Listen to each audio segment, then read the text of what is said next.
கர்த்தரும் நம்முடைய இரட்சகருமா இருக்கிற இயேசு கிறிஸ்துவின் நாமத்தில் இந்த ஆராதனைக்கு வந்திருக்கிற உங்கள் ஒவ்வொருவரையும் மிகுந்த அன்போடு வாழ்த்தி வரவேற்கிறேன். Praise the lord. ஹல்லேலூயா. ஆண்டவருடைய வார்த்தைக்கு நேராக எழும்புவோம். நாம் வாசிக்கிற தியான பகுதியை நம்ம எடுத்துக்கொள்வோம். மத்தேயு எழுதின சுவிசேஷம் 6ஆம் அதிகாரம் 4ஆம் வசனம் எல்லாரும் சேர்ந்து வாசிப்போம். அப்பொழுது அந்தரங்கத்தில் பார்க்கிற உன் பிதா தாமே உனக்கு வெளியரங்கமாய் பலன் அளிப்பார். ஹல்லேலூயா. அது வயசானாலும் அந்த பலன் அளிப்பார். சரியா? நல்லா கவனிங்க. உங்களுக்கு தான் வயசாகுது, உங்கள் ஜெபத்துக்கு வயசாகலை. வயசானதுனால அப்படியே இனிமேல் பார்க்கவே முடியாது அப்படின்லாம் நினைக்காதீங்க யாருமே. வயசு எனக்கு தான், நமக்கு தான் வயசாகும். ஆனால் ஆண்டவர் எனக்கு கொடுக்குற பலனுக்கு வயசு எக்ஸ்பிரி டேட்லாம் கிடையாது. ஏன் இந்த வயசுக்கு அப்புறமும் சிலர் பெற்றோர்களை, சில தாய் தகப்பன்மார்களை மரண விளிம்புக்கு போனதுக்கு அப்புறம் கூட ஏன் உங்களை வச்சுருக்காரு தெரியுமா?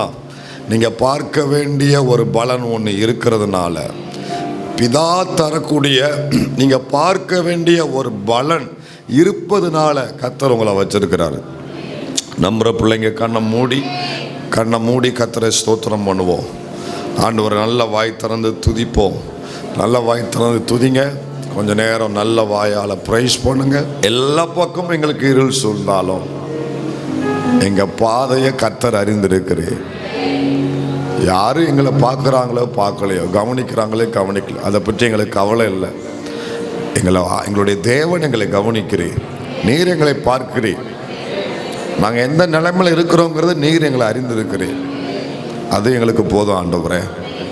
இந்த காலையில் உம்முடைய சமூகத்துக்கு வந்த நம்முடைய ஜனத்தோடு வேண்டிய வார்த்தைகளை மட்டும் தாரும். மகிமைப்படும் இயேசுவின் நாமத்தில் பிதாவே, ஆமென். உட்காருவோம். ஹல்லேலூயா. சத்தமா ஒரு ஹல்லேலூயா சொல்லுங்க எல்லாரும். சந்தோஷம்.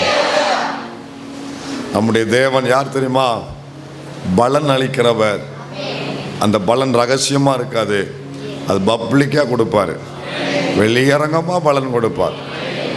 ஏன்னா சிலர்லாம் பார்க்கணும். உங்களுக்கு ஆண்டவர் உங்கள் தலையில் கிரீடத்தை வைக்கிறத சிலர்லாம் பார்க்கணும். அவன் உங்கள் தலையில் முள்ளை வச்சான், அவன் உங்கள் தலையில் அவமானத்தை சூட்டினான். அவங்க பார்க்கணும். உங்கள் தலையில் கர்த்தருடைய கிரீடத்தை சூட்டுறதை அவங்க பார்க்கணும். அதுக்காகவே தேவன் அந்த வெளியரங்கமான பலனை தம் பிள்ளைகளுக்கு வைக்கிறாரு. ஹல்லேலூயா. அந்த வார்த்தையில் ஒரு வார்த்தையை நம்ம இன்னைக்கு கவனிக்க போகிறோம். அதில் ஆண்டவர் என்ன சொல்கிறாருன்னா 6:4 மறுபடியும் வாசிக்கும்போது எல்லாரும் கவனிங்க. மத்தேயு 6:4 எல்லாரும் கவனிங்க. அப்பொழுது அந்தரங்கத்தில் பார்க்கிற, அது வரைக்கும் போதும். அந்தரங்கத்தில் பார்க்கிற உன் பிதா தாமே. சரி, அந்தரங்கத்தில் பார்க்கிற உன் பிதா தாம்.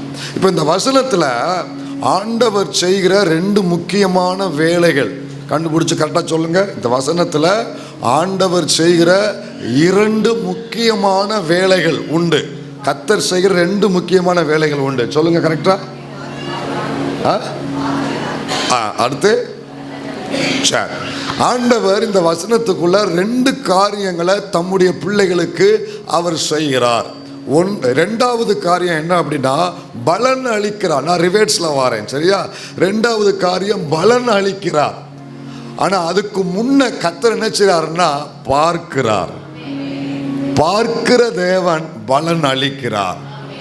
பார்க்கிற கர்த்தர் அந்த பார்க்கும் பொழுது என்ன சம்பவிக்குதோ அதற்கு ஏற்ற பலனை தேவன் கொடுக்கிறாரு. அப்போ நம்முடைய ஆண்டவர் யார் தெரியுமா? அவர் பார்க்கிற பிதா. யாருங்க? பார்க்கிற பிதா. என்னை யாரு பார்க்கணும்னு அவசியமே இல்லை. வீட்டுக்காரர் கூட சில சமயம் கண்டுக்கிடாத மாதிரி இருப்பார். எப்போ பாரு இருமிக்கிட்டே கடை, எப்போ பாரு சிரிமிக்கிட்டே கடை, எப்போ பாரு செஞ்சிக்கிட்டே கடை, எப்போ பாரு அழுதுகிட்டே கடை, மூஞ்சி கழுதையை கட்டிட்டு வந்த அப்படின்னு வீட்டுக்காரர் கூட அதை கண்டுக்கூடாமல் போகலாம். கவலைப்படாதீங்க.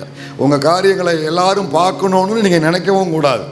மற்றவங்க பார்க்குற மாதிரி செய்யவும் கூடாது. புரியுதா? ஆமாம், சில ஆட்களுக்கு அதெல்லாம் ரொம்ப PhD முடிச்சிருப்பாங்க. ஒரு காரியம் நமக்கு கேட்கணும்னா அதை மட்டும் சத்தமாக பேசுறது. எவ்வளோ என்ன நல்லா இருக்கியா, வந்துட்டியா, வாங்கிட்டியா, போயிட்டியா, வந்துட்டியா. நமக்கு கேட்கக்கூடாதுன்னா அப்படியே அடுப்பாங்கிறல அந்த அடுப்புக்குள்ளே தலையை விட்டுக்கிட்டு மூய்ங்கிறது. அந்த மாதிரிலாம் என்ன செய்யக்கூடாது, பண்ணக்கூடாது. சரியா? எல்லா இடத்துலையும் ஒன்று போல இருக்கணும், எல்லா இடத்துலையும் என்ன செய்யணும். அதுக்காக எல்லா இடத்துலையும் வந்து கத்திக்கிட்டு பேசணும்னு சொல்ல வரல. யாரும் என்னை பார்க்கணுங்கிற அந்த தாட்டு நமக்கு வேண்டான்றேன். யாரும் என்னை பார்க்கணும், என்னை கவனிக்கணும், என் கஷ்டத்தை எல்லாரும் பார்க்கணும். நான் கேட்குறேன், பார்த்து என்ன செய்ய போகிறாங்கன்னு கேட்குறேன். ஒன்றும் செய்ய போகிறதில்ல. அதில் உங்கள் கஷ்டம் 4 பேருக்கு தெரிஞ்சால் நல்லதுங்கிற எண்ணத்தை இப்போ நீங்கள் எடுத்து போட்டுருங்க. நீங்கள் போகிற பாதை வந்து உங்களுக்கும் உங்கள் ஆண்டவருக்கும் தெரிஞ்சால் போதும். நம்ம போகிற பாதையில் அனுபவிக்கிற காரியங்கள் நமக்கும் கர்த்தருக்கு மட்டும் தெரிஞ்சால் போதும். யாருக்கும் தெரிஞ்சு உங்களுக்கு ஒரு பைசாவுக்கு பிரயோஜனம் இல்லை. ஏன்னா எல்லாருமே ரொம்பவே அமைதியாக இருக்கிறீங்க. அதனால கவனிங்க, அவர் பார்க்கிற பிதா. என்னுடைய தேவனுக்கு ஒரு பேர் உண்டு, பார்க்கிற பிதா. சரி, கவனிங்க, தேவன் நம்முடைய வாழ்க்கையில யாரும் பார்க்காத அவர் மட்டுமே பார்க்கிற 3 சத்தியங்கள் உண்டு. 3 சத்தியங்கள். அதுக்கு முன்னாடி தலைப்பை சொல்லுவோம். கவனிங்க, தேவனுடைய பார்வை அந்தரங்கத்தில், தேவனுடைய பலன் வெளியரங்கத்தில். சேர்ந்து சொல்லுங்க எல்லாரும் சேர்ந்து. தேவனுடைய பார்வை அந்தரங்கத்தில், தேவனுடைய பலன். சரி, இதுல நம்முடைய தேவன் பார்க்கிறவர். எதை பார்க்கிற? ஆகார். அவருக்கு ஒரு பேர் வச்சா தெரியுமா? ஆகார். நம்முடைய தேவனுக்கு ஒரு பேர் வச்சா. என்ன பேர் வச்சா? எல்ரோய், நீர் என்னை காண்கிற தேவன். நல்ல பேர் வச்சா. நீர் என்னை காண்கிற தேவன். அவர் பார்க்கிற தேவன்கிற உணர்வு எல்லாருக்கும் இருக்கணும். சரியா? தேவன் பார்க்காத இடம் எதுவுமே இல்லை தம்பி. தாய் தகப்பனே, ஆண்டவரால் பார்க்க முடியாத அந்தரங்க குழி அண்டர் கிரவுண்டு எதுவுமே இல்லை. இந்த இருக்கு பாருங்க, இந்த கேமரா இருக்குல்ல, இது இதுவரைக்கும் தான் தெரியும், இதுக்கு அடுத்து தெரியாது. இந்த கேமரா அது வரைக்கும் தான் தெரியும். நம்ம மாட்டிருக்கிற கேமராலாம் குறிப்பிட்ட அடி தூரம் மட்டும்தான் தெரியும், அதுக்கப்புறம் தெரியாது. சரியா? ஆனால் மேலே ஒரு கேமரா பார்த்துக்கிட்டு இருக்கு மொத்த பூமியுமே. பரலோகத்தில் ஒரு கேமரா இருக்கு, தெரியுமா உங்களுக்கு? எங்க இருக்கு? நீதிமொழிகள் 15:3 இருக்குது. வாசிங்க பார்க்கலாம். மேலே ஒரு கேமரா, நீதிமொழிகள் 15:3 வாசிங்க. கர்த்தரின் கண்கள். அந்த கேமராவுக்கு பேர் என்ன பேரு? என்ன சொல்லுங்க எல்லாரும் சேர்ந்து? கர்த்தரின் கண்கள் எவ்விடத்திலும் இருந்து. எங்கங்க? என்ன சொல்லுங்க? எங்க? எவ்விடத்தில் இருந்து. அப்படின்னா என்ன அர்த்தம் தெரியுமா? என்ன அர்த்தம் தெரியுமா? அந்த கண்கள் ஆஸ்திரேலியாவையும் பார்க்கும், அந்த கண்கள் ஆப்பிரிக்காவையும் பார்க்கும், அந்த கண்கள் ஆசியாவையும் பார்க்கும், அந்த கண்கள் தமிழ்நாட்டையும் பார்க்கும், கோவில்பட்டியவும் பார்க்கும், ராஜீவ் நகரையும் பார்க்கும், என் வீட்டையும் பார்க்கும், என் பெட்ரூமையும் பார்க்கும், என் செல்போனையும் பார்க்கும். நான் என்ன பார்க்குறேன்னு பார்க்கும். இந்த பாருங்க, இந்த கண்ணை வச்சு பாருங்க. அது கொஞ்சம் வயசாகிடுச்சுன்னா சில ஆட்கள் அந்த என்னமோ படம், என்னது நூலாம்படம் மாதிரி படந்துட்டு வரும் பார்த்தீங்களா, கேட்ராக்மாங்க. இப்படி கண்ணை வச்சுக்கிட்டு ஆனால் சொல்லுவாங்க. ஆனால் சிலரை பார்த்தாங்கன்னா அப்படியே ஸ்கேன் பண்ணிடுவாங்க. அவள் என்ன சேலை உடுத்திருந்தா, என்ன காஸ்டியூமில் வச்சுருந்தா, அவள் என்ன பேக் கொண்டு வந்தா, அவள் என்ன செருப்பு போட்டு, நமக்கு எதுவுமே தெரியாது. நம்ம முகத்தை மட்டும்தான் பார்த்து பேசுவோம். சில ஆட்கள் பார்த்தாச்சுன்னா இங்கே மாட்டுக்கிற கேர்பின்ல இருந்து இங்கே இருக்கிற செருப்பு வரைக்கும் சொல்லிடுவாங்க. பயங்கரமான ஆட்களுக்கெல்லாம் நாங்கள் ஊழியம் செஞ்சுட்டு இருக்கிறோம் பாருங்க. நான் கேட்குறேன், இந்த நூலாம்படம் விழுந்த கண்ணை வச்சே நீங்கள் இவ்வளவு பார்ப்பீங்கன்னா கண்ணை கொடுத்த கர்த்தர் எவ்வளவு அதிகமாக பார்க்க முடியும் அவரால். அதனால் அவர் எல்லா ஏரியாவும் பார்ப்பார், எல்லா இடத்தையும் கவர் பண்ணுவார். அந்த கேமரா 24 hours இன்ட்டு ஆதியாகமம் 1 உலகத்தின் முடிவு வரைக்கும் எல்லாத்தையுமே ஸ்டோரேஜ் பண்ணி வச்சுருக்கேன். உலகம் உண்டான முதற்கொண்டு கடைசி நாள் எல்லாத்தையும் ஸ்டோரேஜ் பண்ணி வச்சுருக்கு. ஏன் தெரியுமா? பரலோகத்தில் இந்த மாதிரி ஒரு பெரிய டிவி இருக்கும். அந்த டிவியில் எல்லாத்தையும் போட்டு விடுவார். அதனால் அந்த கவனத்தோடு இருங்க. சரியா? அந்த டிவியில் எல்லாம் போட்டு விடுவார். சகோதரா, தாய் தாப்பனே, நானும் பயப்படுறேன், நீங்களும் பயப்படணும், நம்ம எல்லாருமே பயப்படணும். நம்ம அங்கே போய் ஆண்டவர்கிட்ட போய் நான் அப்படிலாம் பேசலையே, நான் அப்படிலாம் சொல்லலையே, நான் அதெல்லாம் செய்யலையே அப்படின்னா எங்கே என்ன நிற்கும் தெரியுமா? நீ எந்த ரூமில் நீ அதை செஞ்சையோ அந்த ரூமுடைய செவர் அங்கே நிற்கும். பயமா இருக்கா? நான் சும்மா சொல்லல, பைபிளை சொல்றேன்.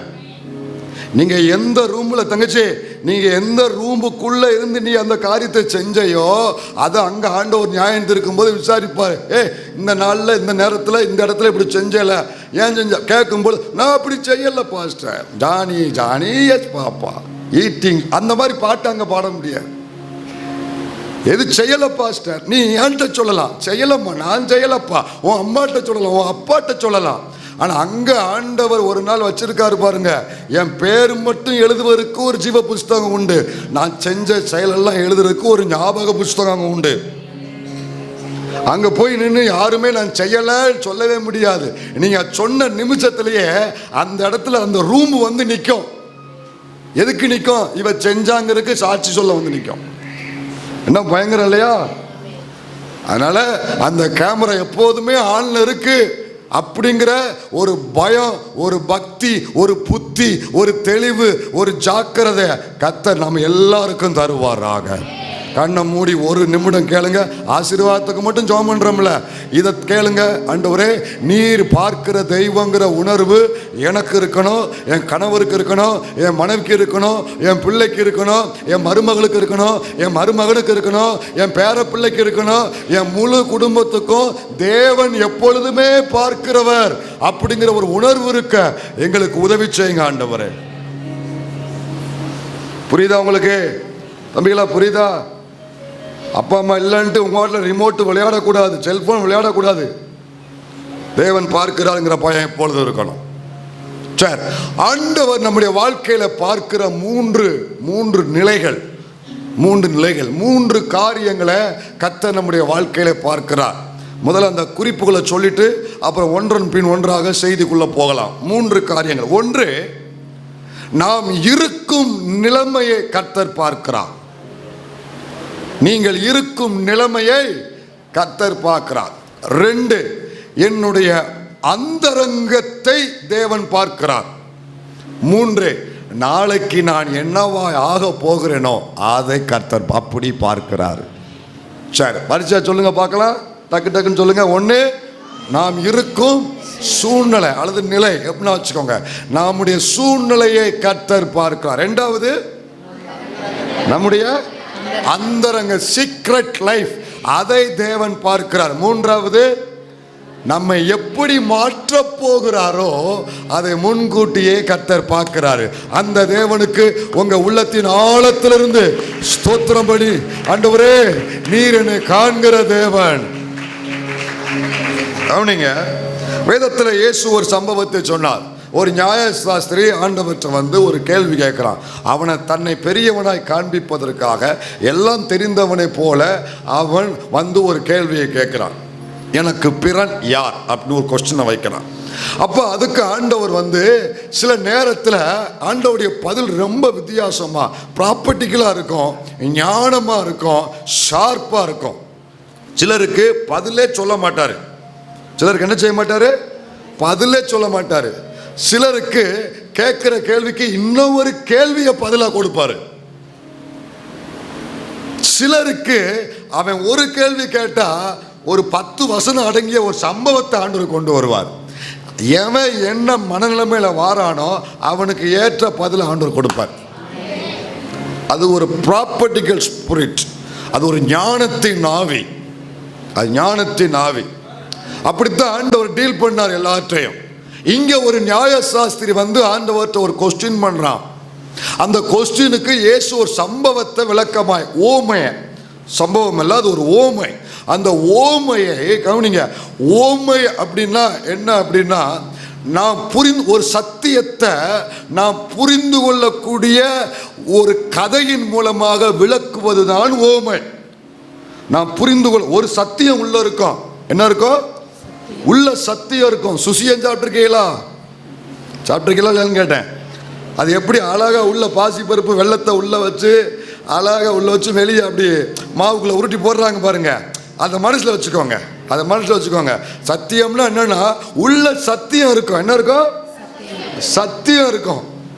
அது புரிந்து கொள்றதுக்காக வெறும் பாசி பருப்பு வெள்ளத்தையும் கொடுத்தா அந்த இவெல்லாம் திங்கவே மாட்டான். இவளுக்கு உருட்டி அந்த மாவுல போட்டு கொடுத்தா தான் வாங்கி சாப்பிடுவான். அதே மாதிரி தான் ஆண்டவர் என்ன பண்ணுவாருன்னா, அந்த சத்தியத்தை உள்ள வச்சு அதை புரிந்து கொள்ளக்கூடிய ஒரு சம்பவம் அல்லது ஒரு கதையை கர்த்தர் கொண்டு வருவார். அப்படி ஒரு கதையை ஆண்டவர் சொல்றாரு. அந்த கதையில ஒரு மனிதன் கிடக்கிறான். முதல்ல அதை கவனிக்கலாம். லூக்கா எழுதின சுவிசேஷம் 10வது அதிகாரம் 30வது வசனத்திலிருந்து வாசித்து வாங்க. இயேசு பிரதி உத்தரமாக, ஒரு மனுஷன் எருசலேமிலிருந்து எரிகோவுக்கு போகையில் கள்ளர் கையில் அகப்பட்டான். அவர்கள் அவன் வஸ்திரங்களை உரிந்து கொண்டு அவனை காயப்படுத்தி குற்றுயிராக விட்டு போனார்கள். என்ன உயிராக விட்டு போனாங்க? முழுவதும் வாசித்து முடிச்சிருங்க, அப்புறம் நம்ம உள்ள போவோம். அப்பொழுது தற்செயலாய் ஒரு ஆசாரியன் அந்த வழியே வந்து அவனை கண்டு பக்கமாய் விலகி போனான். அந்தபடியே ஒரு லேவியனும் அந்த இடத்துக்கு வந்து அவனை கண்டு பக்கமாய் விலகி போனான். பின்பு சமாரியன் ஒருவன் பிரயாணமாய் வருகையில் அவனை கண்டு மனதுருகி கிட்ட வந்து அவனுடைய காயங்களில் எண்ணெயும் திராட்சரசமும் வார்த்து காயங்களை கட்டி அவனை தன் சுய வாகனத்தின் மேல் ஏற்றி சத்திரத்துக்கு கொண்டு போய் அவனை பராமரித்தான். இப்போ 33 வாசிங்க, மறுபடி 33 வாசிங்க. பின்பு சமாரியன் ஒருவன் பிரயாணமாய் வருகையில் அவனை கண்டு, எல்லாரும் சொல்லுங்க, அவனை கண்டு. இங்க என்ன பண்றாங்க? அவனை சொல்லுங்க, அவனை. நம்முடைய தேவன் யாருன்னு சொன்னேன்? நம்மை பார்க்கிற தேவன், நம்மை காண்கிற தேவன். சோ இங்க அவனை கண்டு, இங்க கர்த்தர் என்ன பண்றார்? அவனை காண்கிறார். அவர் யாரை காண்கிறார்னா, அவன் என்ன கண்டிஷன்ல இருக்கிறான் அப்படின்னா, அதுல முந்தின வசனம் 30 வசனத்தை வாசிமா. 30 வாசி. அவர்கள் அவன் வஸ்திரங்களை உரிந்து கொண்டு அவனை காயப்படுத்தி குற்றுயிராக விட்டு போனார்கள். கவனிங்க, என்ன உயிரா கிடக்கிறான்? குற்றுயிர். குற்றுயிர்னா என்ன தெரியுமா?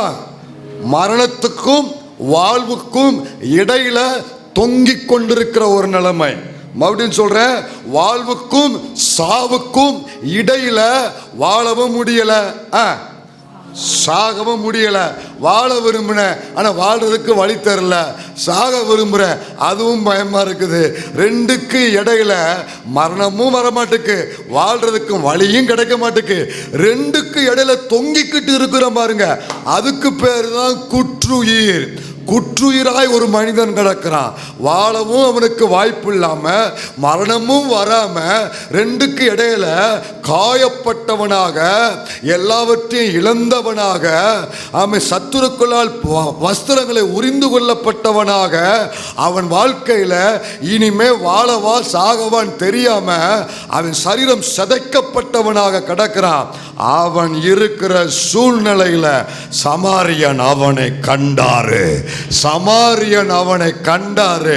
இப்படி சொன்னா உங்களுக்கு புரியும் நினைக்கிறேன். ஒரு காலத்துல அல்லது சிலர் இன்றைய நாளிலும் கூட வாழவும் வாய்ப்பு இல்லாம, பிழைப்பதற்கும் வழி தெரியாம, ரெண்டுக்கும் இடையில எல்லாம் இழந்து அவமானப்பட்டு சரீரத்துல காயப்பட்டு வேதனையை சுமந்து எழும்புவதற்கு கூட பலன் இல்லாம சில பிள்ளைங்க குற்றுயிரை போல உள்ள கிடக்குறீங்க. வாழ்க்கையில குற்றுயிரை போல கிடக்கிற பிள்ளைய உன்னை பார்த்து லேவியன் பக்க வெளியாய் விலகி போனா, உன்னை பார்த்து ஆசாரியன் பக்க வெளியா விலகி போனா. உண்மையா இல்லையா? நம்மள குற்றுயிராய் கிடக்கும் பொழுது பார்த்தவங்க எல்லாம் நிறைய பேரு பார்க்காம விலகி போனாங்க. நீ பட்ட கஷ்டம் அவனுக்கு தெரியும், நீ பட்ட வேதனை அவனுக்கு தெரியும். அவன் வந்து உனக்கு உதவி செய்ய முடியும், ஆனா அவனுக்கு என்ன இல்லை?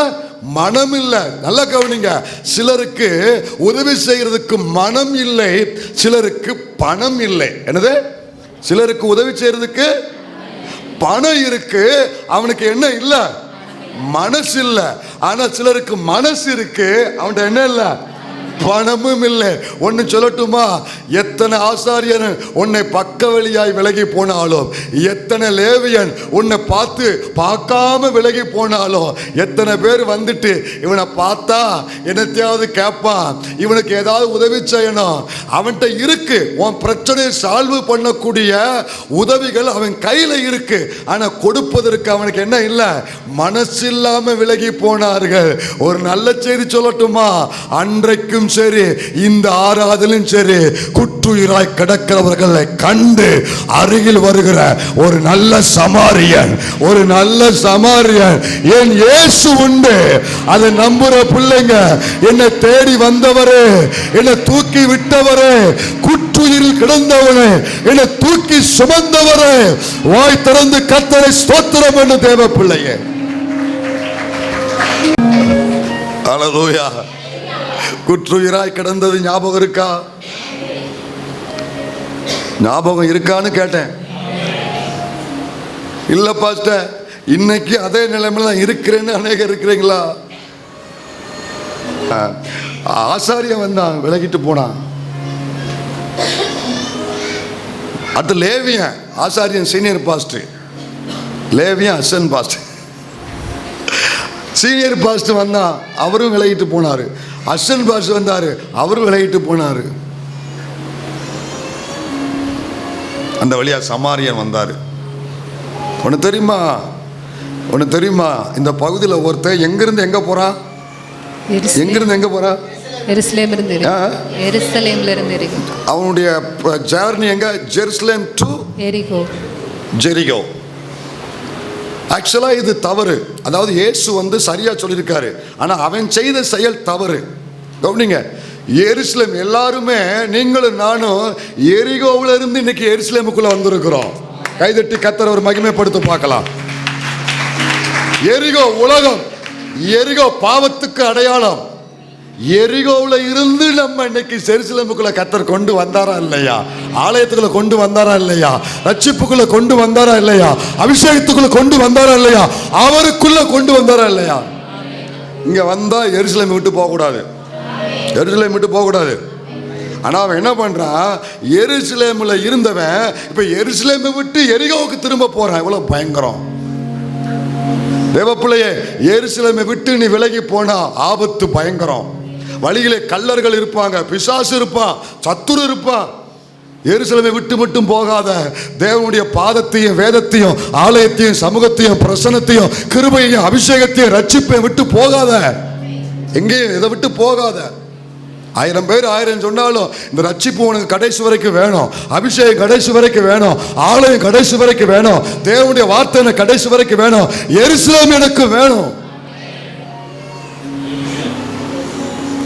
எருசலேமை விட்டு போகாதீங்க, தேவனை விட்டு போகாதீங்க, ஆபத்து வரும்.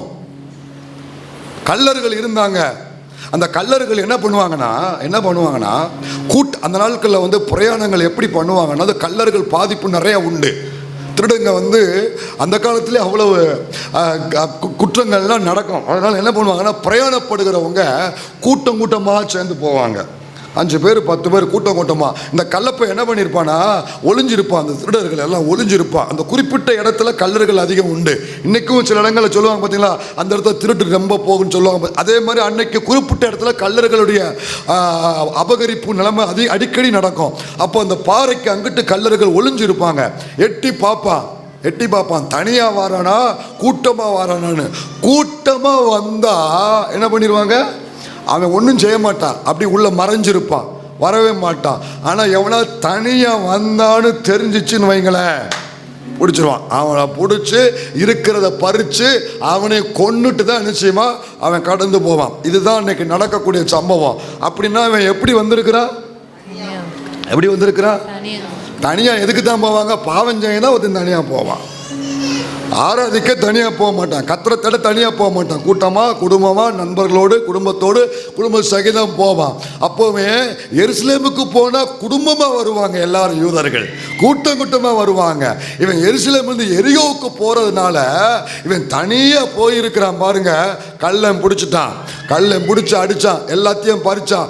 அவனை சாகடிக்கிறதுக்கு தான் அவனை காயப்படுத்தி இருக்கிறான். ஆனால் உயிர் போகிறதுக்கு கொஞ்சம் நேரம் டிலே ஆகியிருக்கு. எல்லாரும் கர்த்தருக்கு ஸ்தோத்திரம் செலுத்தணும். நம்ம வாழ்க்கையில் கூட உயிர் போகிறதுக்கு ஏன் டிலே ஆச்சு தெரியுமா? என்னை தேடுவதற்கு, என்னை தூக்கி விடுவதற்கு சமாரியன் ஒருவர் வந்ததுனால, என்னை குறித்து கர்த்தர் நோக்க வச்சதுனால, அவர் சந்திக்கிறதுக்கு முன்னால என் உயிர் போக அவர் விடலை. என்ன யோசித்து பாருங்கய்யா. இயேசு வருகிறது, உங்க வாழ்க்கையை தேடி வருகிறதுக்கு முன்பு குற்றுயிரா கடந்தீங்க தானே. நான் சொல்றேன், எத்தனை பேருக்கு புரியுது? குற்றுயிரா கிடந்தீங்க தானே. மருத்துவர்கள் கணக்கு சொன்னாங்களே, இத்தனை மணி நேரம் சொன்னாங்களே, ஆனா அத்தனை மணி நேரத்தையும் தாண்டி ஏன் உங்க உயிர் இருந்தே தெரியுமா? உங்கள் மேல் ஒருவருடைய கண்கள் பட்டது, கர்த்தருடைய கண்கள் பட்டது. நல்ல சமாரியன் இயேசுவின் கண்கள் உங்கள் மேல் பட்டபடியினால. ஹல்லேலூயா. அவனுக்கு ஒரு நல்ல சமாரியன். சமாரியர்களை யூதர்களை நாய்க்கு சமமா பார்ப்பாங்க. இனவெறி, ஜாதி வெறி. சமாரியர்கள் தொடக்கூடாது, அவங்க பக்கத்தில் வரக்கூடாது, அவங்ககிட்ட போய் தண்ணி குடிக்க கூடாது. அவங்கள எப்படி பார்ப்பாங்கன்னா நாயாக பார்ப்பாங்க, தெரு நாயை போல அவங்கள பார்ப்பாங்க. யூதர்கள் சமாரியர்கள் அப்படி பார்ப்பாங்க. ஆனால் கர்த்தர் எப்படி வச்சாரு பாருங்க, அந்த சமாரியன் தான் இவனை காப்பாற்றக்கூடிய இடத்துல ஆண்டவர் கொண்டு வந்தார். இந்த ஜாதி வெறி, இனவெறி பார்க்கிறவர்களுக்கு நான் சொல்றேன், இந்த மாதிரி சம்பவம் வரும் பொழுது ரத்தம் தேவைன்னு சொல்லுவாங்களே, உன் ஜாதியில தான் ரத்தம் வேணும்னு கேட்கிற தைரியம் உனக்கு இருக்கா? இல்ல. பிற எதுக்கு இன்னும் அந்த மண்ணாங்கட்டியை பிடிச்சிக்கிட்டு இன்னும் நீ எப்படி தொங்கிக்கிட்டு கிடக்க? ஜாதி வெறி, அருவருப்பு. ஆண்டவர் அதை உடைக்கிறதுக்கு தான் சமாரியான ஸ்டோரியில கொண்டு வந்தாரு. கர்த்தர் கைதட்டி கர்த்தரை மகிமைப்படுத்து.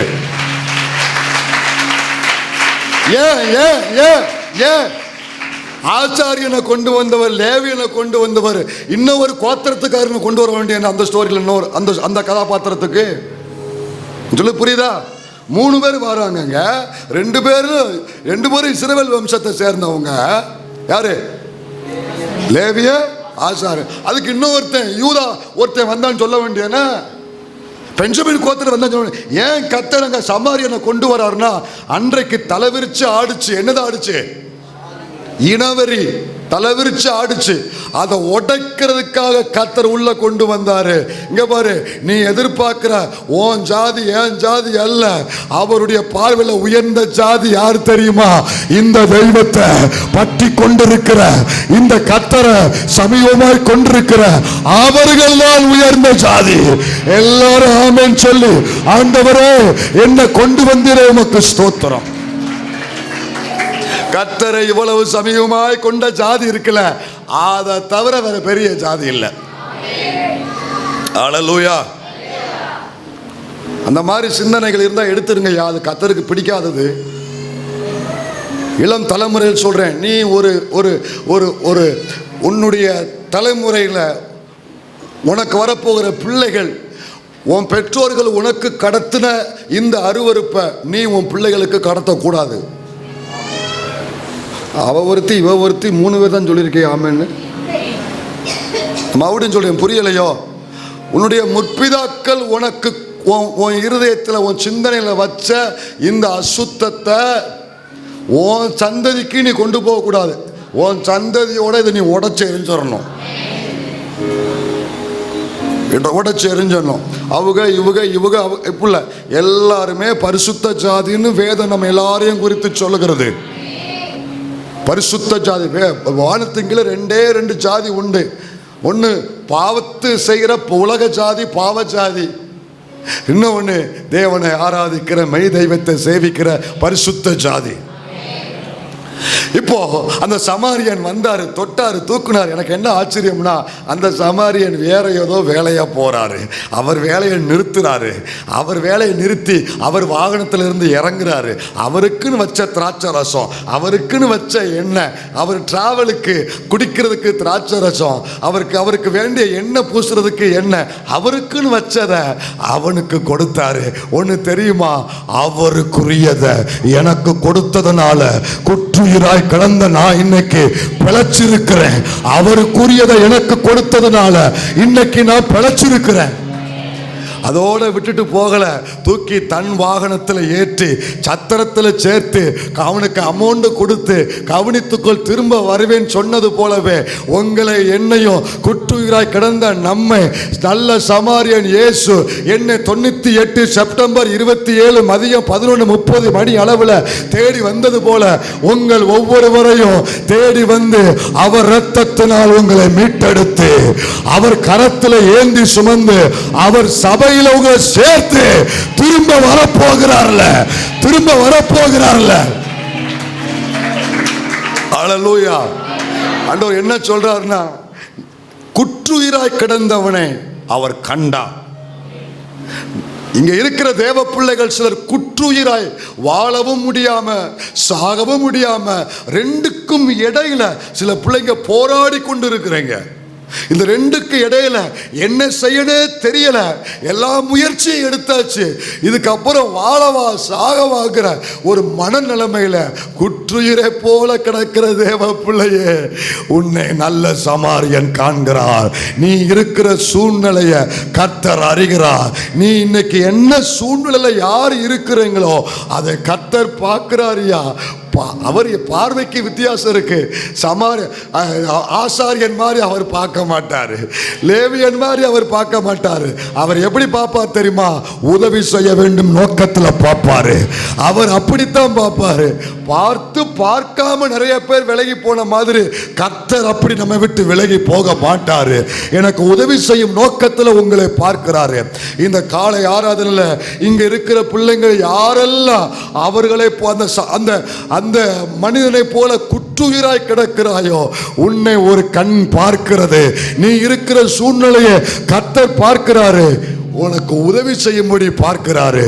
அவர் கரம் இந்த ஆராதனையில உன் காயங்களை ஆற்றுவதாக, அவர் திராட்சரசம் உன் காயங்களை ஆற்றுவதாக, அவர் உன்னை அபிஷேகம் பண்ணுவதாக, அவருடைய கிருபை உங்களை இந்த குற்றுயிரிலிருந்து உயிர் பிழைக்க வைப்பாராக. வேற ஒண்ணும் வேண்டாம், அவர் பக்கத்துல வந்தா போதும், நீ பிழைச்சிருவ. குற்றுயிர்ல கிடக்கிற உன் குடும்பம் பிழைச்சிரும். உன் மக வாழ்க்கை மறுபடியும் எழும்பிரும். உங்க எதிர்காலம் மறுபடியும் எழும்பிரும். தொப்புள் கொடி அறுக்காதவனாய் கழுவப்படாதவனாய் கிடந்த அந்த பிள்ளைக்கு அருகில தேவன் வந்து ஒரு வார்த்தை சொன்னார். ஞாபகம் இருக்கா? எசேக்கியேல் தரிசனம் கண்டு சொன்னார்ல, அந்த பிள்ளைக்கு தொப்புள் கொடி அறுக்கப்படல, குளிப்பாட்டப்படல. அந்த பிள்ளை தாயின் வயிற்றிலிருந்து வெளியே வந்த உடனே அது சாகவா வாழவான்னு தெரியாம கிடந்துச்சு. அந்த பிள்ளைக்கு அருகில தாய் கூட வரல, தகப்பன் கூட வரல, யாரு வரல. ஆனா கர்த்தர் வந்து சொன்னாரு, பிழைத்திரு என்று ஒரு வார்த்தை சொன்னாரு. அந்த பிள்ளை பிழைத்தது. இன்றைக்கு நீ பிழைக்கிற, இன்றைக்கு உன் குடும்பம் பிழைக்குது, இன்றைக்கு உன் சந்ததி பிழைக்குது. நீ சாக மாட்ட. இந்த குற்றுயிரில் உனக்கு சேதம் வராது. நீ பிழைப்பாய், நீ பிழைப்பாய்.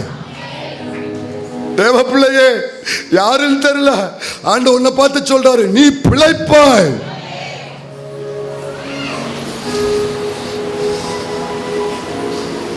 ஹல்லேலூயா. சூழ்நிலையை பார்க்கிற தேவன் அடுத்து எதை பார்ப்பார் தெரியுமா? எதை பார்ப்பார் தெரியுமா? வாசிங்க 6:4 மறுபடியும் வாசிங்க. மத்தேயு 6:4 மறுபடியும் வாசிங்க. அப்பொழுது அந்தரங்கத்தில் பார்க்கிற, போதும் போதும். ரெண்டாவது எதை பார்க்கிறாரு? யாரும் பார்க்காத எல்கை, யாருக்கும் தெரியாத ஒரு எல்கை. நீங்க இருக்கிற சூழ்நிலையை கர்த்தர் பார்ப்பார். அதில் உங்களுக்கு உதவி செய்வார். அதில் நீங்க மடிஞ்சு போக விட மாட்டார். நீங்க உங்களை பிழைக்க வைப்பார், உங்களை பிழைக்க வைப்பார்.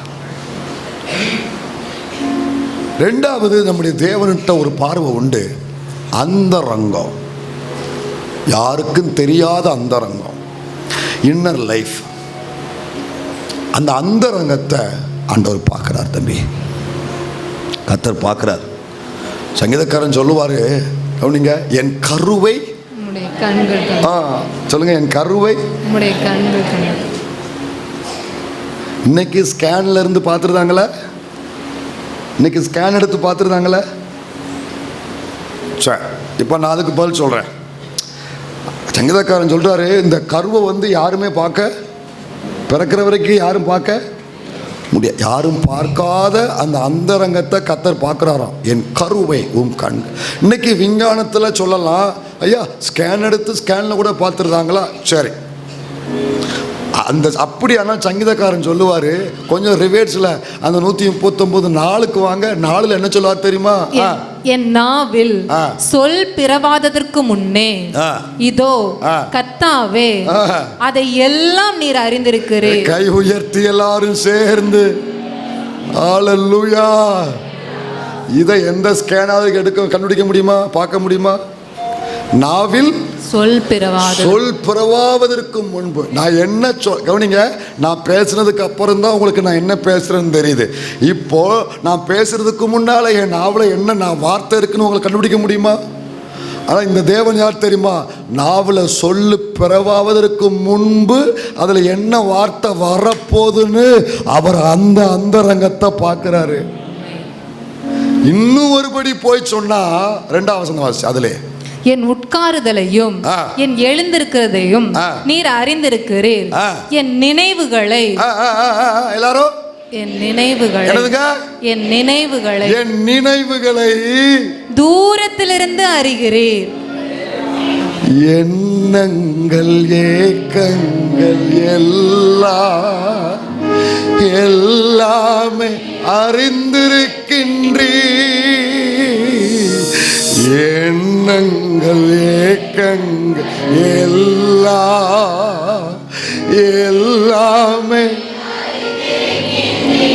இதை யாரும் கண்டுபிடிக்க முடியுமா? உங்களை பார்த்து நல்லா இருக்கிறியான்னு கேட்கிறான்ல, கேட்கும் போது அவன் என்ன நினைக்கிறான்னு யாரும் கண்டுபிடிக்க முடியுமா? பக்கத்தில் உட்காந்துருக்கிறாங்களே என்ன சிந்தனை இருக்கிறா கண்டுபிடிக்க முடியுமா?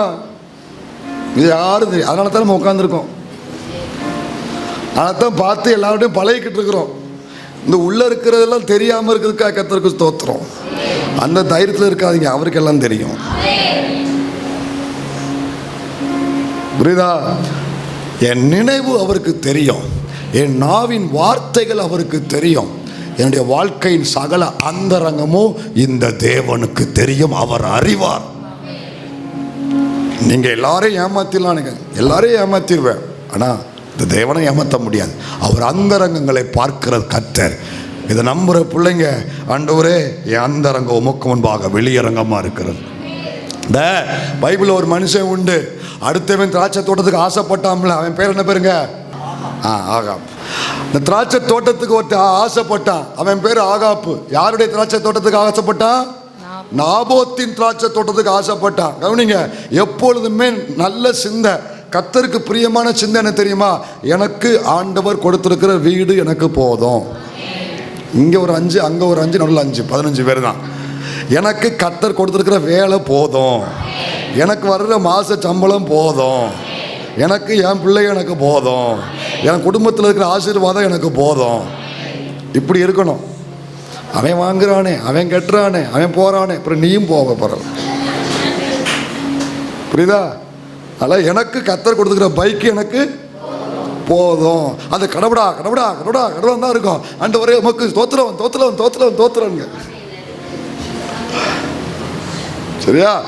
அதனால் என்கிட்ட ஆண்டவர் என்ன கொடுத்துருக்கிறாரோ அது போதுன்னு சொல்லுங்க, உங்களுக்கு வேண்டியதை ஆண்டவர் அடுத்து தருவார். ஏன் இன்னும் அடுத்து வரல தெரியுமா? இதுக்கே நீ வாயில தோத்திரம் பண்ணவே இல்லை. இப்போ இருக்கிறதுக்கே வீட்டில் போய் செக் பண்ணுங்க, வீட்டு வாசப்படியிலிருந்து செக் பண்ணி பாருங்க, இதுக்கெல்லாம் நான் ஸ்தோத்திரம் பண்ணிட்டேனான்னு போய் ஒரு கேள்வி கேட்டு பாருங்க. வீட்டு வாசப்படியிலிருந்து கழட்டி போடுற செருப்புல இருந்து உள்ள பூட்டி வச்சிருக்கேன்ல, அது வரைக்கும் செக் பண்ணி பாருங்க, இதுக்கெல்லாம் நான் ஸ்தோத்திரம் பண்ணிட்டேனான்னு செக் பண்ணி பாருங்க. சரி, அவன் திராட்சை தோட்டம் இவனுக்கு வேணுமா? நீ ராஜா, நீ அரண்மனையில் இருக்கிற ஒரு பாவம் ஒருத்தன், அவன் கொஞ்சம் போல வச்சு பிழைச்சுக்கிட்டு இருக்கான், அதுக்கு நீ ஆசைப்படலாமா? அந்த திராட்சை தோட்டத்தை பிடுங்கணும்னு நினைச்சான். அவன்கிட்ட போய் கேட்கிறான், அவன் சொல்றான், எங்கள் முற்பிதாக்களின் சுதந்திரத்தை நாங்கள் என்ன செய்யக்கூடாது, அது வேத சட்டம், முற்பிதாக்களின் சுதந்திரத்தை நான் கொடுக்க மாட்டேன், பரம்பரை சொத்துப்பா, அதை சொல்றதுக்கு இது ஒண்ணுதான்ப்பா இருக்கு, யாரை ஒடுப்பான்ட்டான். அவன் என்ன சொல்ல தெரியுமா?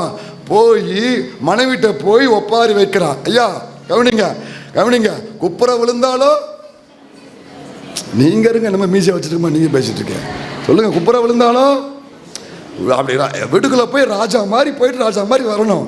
எல்லாத்தையும் போய் ஒப்பாரி வைக்க கூடாது மனைவிட்ட போய். புரியுதா உங்களுக்கு? ஆமா. இப்போ இவன் போய் மனைவிட்ட போய் சொல்றான், இப்படி கேட்ட கொடுக்க மாட்டேன்ட்டான். அவ யார் தெரியுமா? அவ பயங்கரமானவ, அவ அத்தாலியா மக, அவ சும்மா இருப்பாளா? அவ என்ன பண்ணா தெரியுமா? அந்த எவன் கொடுக்க மாட்டேன் அப்பாவி அந்த நாபோத்தை கல்லெறிஞ்சு கொலை செஞ்சு அவனை அநியாயமாக சாகடிச்சு இப்போ புருஷன்ட்ட வந்து சொல்கிறான், எழுந்து போகிறோம், நீலாம் ஒரு ஆம்பளையா அப்படின்னு மனசில் நினச்சிருப்பான்.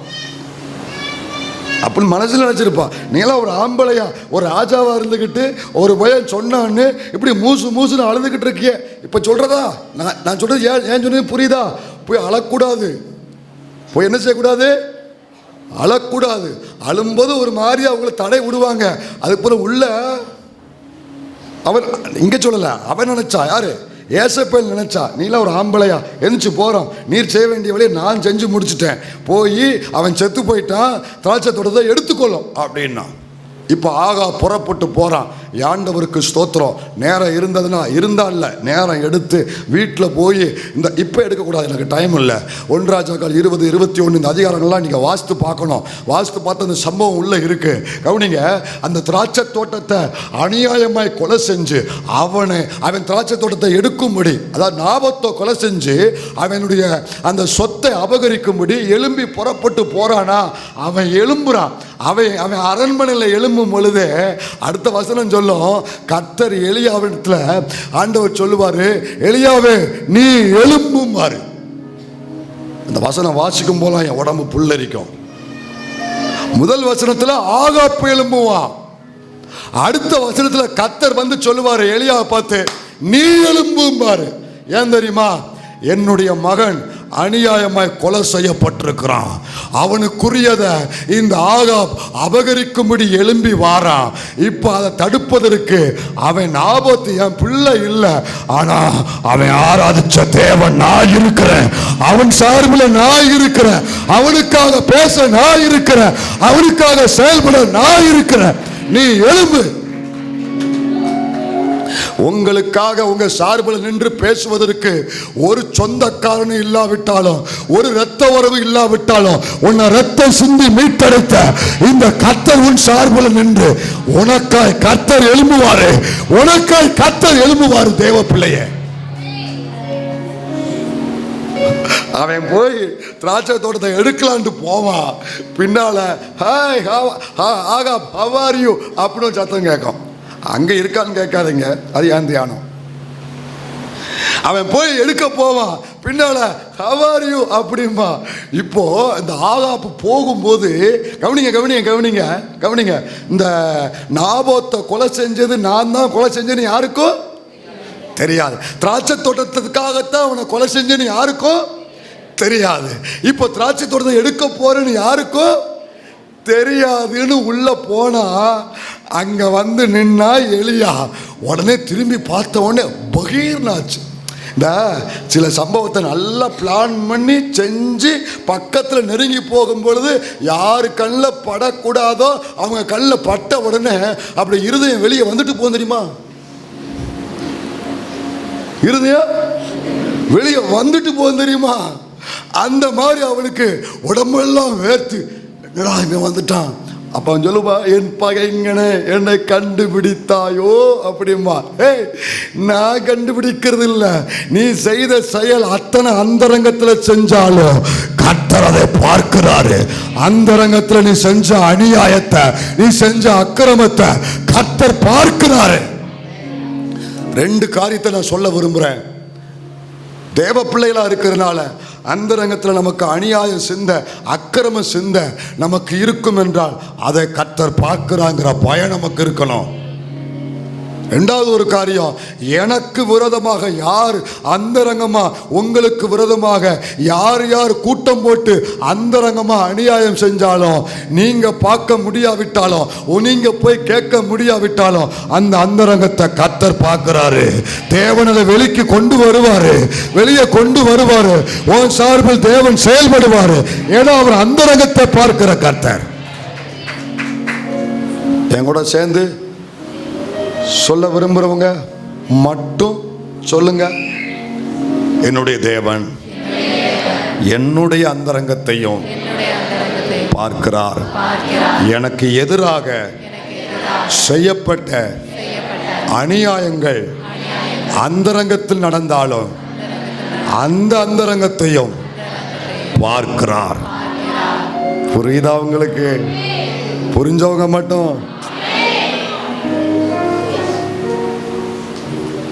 இந்த 2 சிந்தை எனக்கு இருக்கணும். முதல் சிந்தை கர்த்தருக்கு பயப்படும் சிந்தை. 2வது சிந்தை ஆண்டவர் மேல எனக்கு அளவு கடந்த விசுவாசத்தை கொண்டு வருகிற சிந்தை. அதுல இன்னும் ஒரு அந்தரங்கத்தை பத்தி இயேசு பேசுவாரு. அந்த மத்தேயு சுவிசேஷத்துக்கு வந்தீங்கன்னா 2வது வசனத்தை வாசிங்க, 6:2 வாசிங்க. இன்னும் ஒரு அந்தரங்கத்தை இயேசு பேசுவாரு. ஆகையால் நீ தர்மம் செய்யும் போது மனுஷரால் புகழப்படுவதற்கு மாயக்காரர் ஆலயங்களிலும் வீதிகளிலும் செய்வது போல உனக்கு முன்பாக தாரை ஊதுவியாதே. அவர்கள் தங்கள் பலனை அடைந்து தீர்ந்ததென்று மெய்யாகவே உங்களுக்கு சொல்லுகிறேன். புரியுதா அந்த வசனம்? ஆண்டவர் இங்க என்ன சொல்ல வராருன்னா, அந்தரங்கத்தை பத்தி பேசும்பொழுது சொல்றாரு, நல்லா கவனிங்க. அந்தரங்கத்துக்குள்ள இருக்கிற மோட்டிவ் ஆண்டவர் பார்க்கிறாரு, நோக்கத்தை கர்த்தர் பார்க்கிறாரு. கர்த்தருக்கு நீ காணிக்க கொடுத்தாலும் சரி, தசோமா கொடுத்தாலும் சரி, மிஷினரி காணிக்க கொடுத்தாலும் சரி, அது ஏழை எளியவர்களுக்கு உதவி செஞ்சாலும் சரி, தான தர்மம் செஞ்சாலும் சரி, அது உங்களுக்கும் தேவனுக்கும் உரியது. என்ன? அது என் சட்டம் அல்ல, சபை சட்டம் அல்ல, அது கர்த்தர் அவரை ஆராதிக்கிற பிள்ளைகளுக்கு கொடுத்த சட்டம். என் ரட்சிப்பு சரியா இருந்தா, தேவனுடைய உறவு சரியா இருந்தா, பண விஷயத்திலையும் கர்த்தருக்கு நான் உண்மையா இருப்பேன். எனக்கு வருகிற வருமானத்தில் கர்த்தருக்கு உண்மையா இருப்பேன். ஆண்டவருக்குரியதை யாரு கொடுன்னு சொல்றதுனாலயோ, யார் கொடுக்காதுன்னு சொல்றதுனாலயோ அதுக்கு நான் கட்டுப்பட போகிறது இல்லை. நான் கர்த்தரை சேவிக்கிற பிள்ளையானால், அவருடைய வார்த்தைக்கு கீழ்ப்படுகிற பிள்ளையானால், ரட்சிக்கப்பட்ட பிள்ளைங்கிற உண்மையானால், அதில் யார் எனக்கு சொல்ல வேண்டிய அவசியம் இல்லை. அதில் நான் சரியா இருப்பேன். கவனிங்க, யார் எனக்கு உபதேசம் பண்ணணும்னு அவசியம் இல்லை. தெரியுமா? அவன் ஆண்டோட உறவு என்ற சரியா இருக்குமானா, இந்த வசனத்தை நான் சரியா வாசித்து தியானிப்பேமானா, இந்த பண விஷயத்திலையும் அவருக்கு பயப்படுற பயம் என் உள்ளத்துல இருக்கும். ஏற்றுக்கொள்றவங்க அப்படியே உங்க கையை மேல உயர்த்தி, ஆண்டவரே எல்லா விஷயத்திலும் உமக்கு உண்மையா இருக்க கிருபை தாரும். அல்லேலூயா. அப்ப அந்த விஷயத்தை என்ன சொல்றாருன்னா, மனுஷர் பாராட்ட வேண்டும் என்று செய்யாத. ஆண்டவர் அங்க எதை அட்டாக் பண்றாருன்னா, உள்ள இருக்கிற நோக்கம். சொல்லுங்க, மோட்டிவேஷன், மோட்டிவ். உள்ள இருக்கிற மோட்டிவை பார்க்கிறாரு. என்ன சொல்ல வர்றாருன்னா, எல்லாரும் என்னை பார்க்கணும், எல்லாரும் என்னை கனம் பண்ணணும், பாஸ்ட் என்னை பார்த்து அப்படின்னு சொல்லணும். இந்த மாதிரி எண்ணத்தில் நான் எதையுமே செய்யக்கூடாதுன்னு சொல்றாரு. என் நோக்கத்தை கர்த்தர் பார்க்கிறாரு, என் அந்தரங்க நோக்கத்தை தேவன் பார்க்கிறாரு. நீங்க கர்த்தருக்கு காணிக்க கொடுக்கிறதோ, அல்லது ஊழியம் செய்கிறதோ, அல்லது சபையில உதவி செய்கிறதோ, அல்லது கிளீன் பண்ற பிள்ளைங்க கிளீன் பண்றாங்க, அவர்களுக்காக கர்த்தருக்கு ஸ்தோத்திரம், தேவன் அவர்களை ஆசீர்வதிப்பாராக. அப்படி ஒரு சின்ன வேலை செய்வதோ, எது செஞ்சாலும் சரி, கவனிங்க, பாஸ்ட் பார்க்கணும்னு அவசியம் இல்லை, அசன் பாஸ்டர் பார்க்கணும் அவசியம் இல்லை, பாஸ்டர் அம்மா பார்க்கணும்னு அவசியம் இல்லை, அந்த அக்கா பார்க்கணும் அவசியம் இல்லை, யார் என்னை பாராட்ட வேண்டும்ங்கிறது அவசியம் இல்லை. என் பரம பிதா என் அந்தரங்கத்தை பார்க்கிறாரு, எனக்கு அது மட்டும் போதும். மற்றவங்க பார்க்கணுங்கிறதுக்காக எந்த வேலையும் செய்யக்கூடாது, எந்த காரியத்தையும் நம்ம நிறைவேற்றக்கூடாது. வலது கை செய்யறத, எவ்வளவு பயங்கரம் அந்த வார்த்தை தெரியுமா? இடது கைக்கே தெரியக்கூடாதான், நம்ம 36 வார்டுக்கும் தெரிய வைக்கும். அப்படியே சில ஆட்கள் வரும். எனக்கு அதுதான், எந்த இடத்துல எப்படி நடக்கணும்னு எங்களுக்கு கர்த்தர் அந்த கிருபையை கொடுத்துருக்காரு. அப்படியே எல்லாரும் பார்க்கணும்.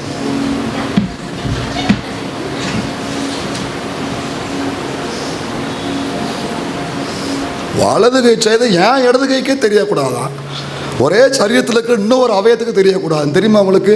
அப்போ ஆண்டவர் அது எவ்வளோ சீரியஸாக, ஏன் அப்படின்னா, நீ இங்கே அவங்க பார்க்கணும்னு செஞ்சுட்டேன்னா உனக்கு இங்கே பலன் முடிஞ்சு போச்சு. அங்கே நீ எல்லாவளும் வாங்கிட்டு இருப்பாங்க, நீ இப்படி கையை கட்டி ஆன்னு பார்த்துட்டே இருப்ப. உனக்கு பலன் எங்கே வேணும் உங்களுக்கு?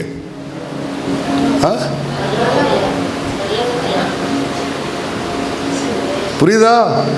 இங்கே நம்ம எல்லாரும் பார்க்குற மாதிரி செஞ்சோம்னா அங்கே பலன் கிடையாது சகோதரி, அங்கே பலன் கிடையாது சகோதரா. அப்போ எந்த ஒரு செயலுக்கு பின்னால் இருக்கிற எல்லாரும் என் செயலை பார்ப்பாங்க, எல்லாரும் என்னுடைய ஆக்ஷனை பார்ப்பாங்க. ஆனால் கர்த்தரோ அந்த ஆக்ஷனுக்கு பின்னால் உள்ள இருக்கிற மோட்டிவை பார்ப்பாரு. எல்லாரும் செயலை பார்ப்பாங்க. கர்த்தர் இந்த செயலுக்கு பின்னால அவன் என்ன யோசிக்கிறா, அவன் எதை மனசுல வச்சு இதை செய்யறா அப்படிங்கிற நோக்கத்தை கர்த்தர் பார்க்கிறாரு. அந்தரங்கத்தை கவனிக்கிற கர்த்தர் உண்டு. அந்த பயத்தோடு நாம் இருக்க வேண்டும். கடைசியா சொல்லி முடிச்சிருக்கேன், கவனிங்க. முதல்ல நாம் இருக்கிற சூழ்நிலையை பார்க்கிறார், அதிலிருந்து வெளியே கொண்டு வருவார். ரெண்டாவது என்னுடைய அந்தரங்கத்தை பார்க்கிறா, நான் அதில் பயபக்தியோடு இருக்க வேண்டும். மூன்றாவது என்னுடைய இன்றைய நிலைமையை என்னை சுற்றி இருக்கிறவங்க எல்லாரும் பேசுவாங்க. ஆனால் கர்த்தர் என்ன செய்வா தெரியுமா, நீ இன்னைக்கு இப்படி தோல்வி அடைஞ்சிருக்கலாம், இன்னைக்கு நீ வெறுங்கையா இருக்கலாம், ஆனால் நாளைக்கு நான் உன்னை எப்படி உயர்த்த போகிறேனோ அதை கர்த்தர் இன்னைக்கே பார்ப்பாரு. உதாரணம் சொல்லட்டுமா, பேதுரு படகை இரவு முழுவதும் பிரயாசப்பட்டு ஒரு மீன் கிடைக்காம கரையில் நின்று கொண்டிருக்கிறான், வலையை அலசி கொண்டிருக்கிறான். அந்த படகை பார்த்த எல்லாரும் வெறுமையான படகு, சொல்லுங்க, பேதுருட்ட போய், பேதுருவே இந்த போட்டுக்கு ஒரு டாபிக் கொடு அப்படின்னு நினைச்சுடுவான் தெரியுமா? என்ன டாபிக் கொடுப்பான் தெரியுமா? ஏமாற்றப்பட்ட படகுமா. அவங்க சொல்றாங்க வெறுமையான படகு, இவன் சொல்றான் ஏமாற்றப்பட்ட படகு. இயேசு வந்தாரு, இது வெறுமையான படகும் இல்ல, ஏமாற்றப்பட்ட படகும் அல்ல, நான் சுவிசேஷத்தை பிரசங்கிப்பதற்கு பயன்பட போகிற படகு, பயன்படுத்த போகிற படகு, பயன்படுத்த போகிற படகு. ஏமாற்றப்பட்டு கரையில நிற்கிற தேவ பிள்ளையே, தோல்வி அடைந்து செய்வதறியாம நிற்கிற வாலிப தம்பி தங்கச்சி, வாழ்க்கை முழுவதும் கேள்விக்குறியோடு இருக்கிற தாய் தகப்பனே, இன்றைக்கு இருக்கிற நிலைமையை மனிதர்கள் பார்ப்பார்கள், ஆனா நாளைக்கு கர்த்தர் உங்க குடும்பத்தை எங்க கொண்டு போகிறார் என்பதை கர்த்தர் அதை பார்ப்பாரு. உன் பிள்ளைய, உங்க சந்ததிய, உன் ஊழியத்தை, உன் எதிர்காலத்தை கர்த்தர் நாளைக்கு எப்படி ஆசீர்வதிக்க போகிறாரோ அதை பார்க்கிறார். அவங்க உங்களை என்ன பார்க்குறாங்கிறது நீங்க விட்டுருங்க, நீங்களும் உங்களை எப்படி பார்க்குறீங்கிறத விட்டுருங்க. கர்த்தர் எப்படி பார்க்குறாருன்னா பயன்பட போகிற படகாய் பார்க்கிறாரு. எல்லாரும் வெறுமையான படகாய் பார்த்தாங்க, நானும் தோல்வி அடைந்த படகாய் பார்த்தேன். இங்க இருக்கிற பிள்ளை வாலிப தம்பி, நீயே வாழ்க்கையை தோல்வி அடைந்த வாழ்க்கையா பார்க்குற. சில தங்கச்சி, நீங்க பார்க்குற பார்வை தோல்வி அடைஞ்சு போச்சு என் வாழ்க்கை இல்லை, அப்படித்தானே பார்க்குற. அவர் எப்படி பார்க்குறார் தெரியுமா? நாளைக்கு எனக்காய் நீ பயன்பட போகிற இந்த படகுல தான் நான் என் ஊழியத்தை ஆரம்பிக்க போறேன், இந்த படகுல தான் சுவிசேஷத்தை அறிவிக்க போகிறேன். தோல்வி அடைந்து ஏமாற்றப்பட்ட ஒன்றை அவருக்கு பயன்படும் பாத்திரமாய் கர்த்தர் பார்க்கிறாரு. எத்தனை பேர் ஆமேன்னு சொல்றீங்க? இந்த மூன்று காரியத்தை கர்த்தர் என் வாழ்க்கையில் செய்யணும்னு இங்க இருந்து 2 பேர் விரும்பினாலும் பரவாயில்ல, கை உயர்த்தி ஆண்டவரே என் வாழ்க்கையில் செய்யுங்க. விரும்புறீங்களா? விரும்புறீங்களா? எழுமி நிற்போம், எழுமி நிற்போம். சங்கீதம் 51 6 முட்டை எடுத்து வச்சுக்கோங்க. மற்றவங்க எல்லாம் எழும்புவோம். இந்த காரியத்தை கர்த்தர் நம்ம வாழ்க்கையில் செய்யணும்னா, நான் இருக்கும் சூழ்நிலையை பார்க்கிற தேவன், இரண்டாவது என் அந்தரங்கத்தை பார்க்கிறவர், மூன்றாவது நாளைக்கு என்னை எப்படி ஆசீர்வதிக்க போறாரோ அதை எனக்கு பார்க்கிறவர். இதை 3 எனக்கு கர்த்தர் செய்யணும்னா இந்த ஒரு வசனத்தை எல்லாரும் சேர்ந்து வாசிக்கணும். வாசிப்போம். எங்க உண்மை சொல்லுங்க, எங்க உண்மை? உள்ளத்தில் அந்தரங்கத்தை பார்க்கிற தேவன் அந்த அந்தரங்கத்தில் என்கிட்ட ஒன்றை எதிர்பார்க்கிறாரு. என்ன எதிர்பார்க்கிறார் தெரியுமா? உள்ளத்தில் உண்மை இருக்கணும்,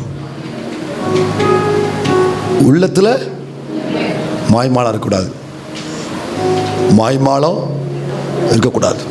வேஷம் போடுகிற அனுபவம் இங்கே ஒரு நபர் வெளியே ஒரு நபர் அல்ல, எல்லா இடத்துலையும் நான் ஒரே நபர் தான். வேஷம் போடக்கூடாது, மயமலம் பண்ணக்கூடாது, ஒத்த வேஷம் தரிக்க கூடாது. உள்ளத்தில் உண்மை. எல்லார்ட்டையும் நான் நல்ல ட்ரெஸ் போட்டு நான் நல்லவே நான் காமிச்சிடலாம், ஆனால் கர்த்தர்ட்ட போய் நான் காமிக்கணும்னா இங்கே உண்மை இருக்கணும். கண்ணை மூடி ஒப்பு கொடுப்போம்.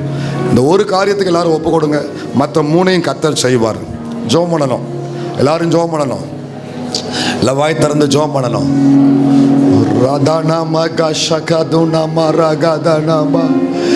நீ இருக்கும் சூழ்நிலையை பார்க்கிற தேவன் உண்டு. நீங்க போகிற பாதையை கர்த்தர் அறிவார். சுய முயற்சியினால இந்த பிரச்சனையிலிருந்து வெளியே வருவதற்கு எவ்வளவோ நீ போராடிட்ட, இப்போ வரைக்கும் நீ வர முடியல. அந்த சூழ்நிலையை கர்த்தர் பார்க்கிறாரு. ஆகாரை போல வனாந்தரத்தில் அலைந்து திரிந்தாலும், அந்த எருசலேமிலிருந்து போனவனை போல குற்றுயிராய் கிடந்தாலும், ஒரு நல்ல செய்தி சொல்றேன், உன்னை காண்கிற ஒரு தேவன் உண்டு. இருக்கிற சூழ்நிலையில உங்களை பார்க்கிற தேவன் உண்டு. வெளியே கொண்டு வந்துருவாரு. என் அந்தரங்க செயல் நோக்கம் சரியா இருக்க என்னை ஒப்பு கொடுக்கணும். எல்லார் பார்வைக்கு நான் பயனற்றவனாக இருக்கலாம். கர்த்தரின் பார்வைக்கு நாளைக்கு நான் பயன்பட போகிறவன். ஆண்டவரே, உள்ளத்தில் உண்மையா இருக்க என்னை ஒப்பு கொடுக்குறேன்ப்பா. ஜோமனு வாலிப தம்பி தங்கச்சியெல்லாம் எல்லாம் ஜோம் பண்ணணும். எல்லாரும் வாய் திறந்து ஜோம் பண்ணுங்க. உள்ளத்தில் உண்மை இருக்க விரும்புகிற தேவன். எங்களை ஒப்பு கொடுக்கிறோம். கேட்ட ஜனத்தை ஆசீர்வதியும். அர்ப்பணிக்கிற பிள்ளைகளுக்கு அதை தாரும். இந்த காரியங்களை நிறைவேற்றி கொடுப்பீராக. வெளியரங்கமான பலனை உங்க ஜனம் பார்க்கட்டும், இந்த சபை பார்க்கட்டும், இந்த ஊழியம் பார்க்கட்டும். கிருபை செய்யும், மகிமைப்படும். எங்களை தாழ்த்தி கொடுக்கிறோம். இயேசுவின் நாமத்தில் ஜெபிக்கிறோம் எங்கள் நல்ல பிதாவே, ஆமென்.